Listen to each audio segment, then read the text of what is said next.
Nagpasalamat naman si Las Piñas Representative Mark Anthony Santos kay Pangulong Ferdinand R. Marcos Jr. matapos nitong lagdaan ang 2026 General Appropriations Act kung saan napabilang ang socialized housing project ng kanyang distrito.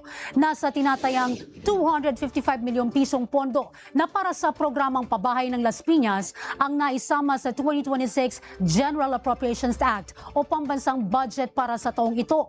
Ayon kay Santos, ilalaan ang naturang pondo para sa pagpapatupad ng NCT at Socialized Housing Project sa ilalim ng National Housing Authority. Ito aniya ay 3 medium-rise buildings na magsisilbing ligtas at abot-kayang tirahan para sa mga informal settlers families at iba pang qualified beneficiaries. Taliwas sa tradisyonal na relocation project na malalayo sa lungsod na maaari aniyang magdulot ng kawalan ng kabuhayan pagbalik ng mga benepisyaryo sa kanilang pinanggagalingan. Binigyan din ni Santos na layunin ng NCT Relocation Project na panatilihing malapit ang mga residente sa kanilang mga trabaho, paaralan at mga pamilihan.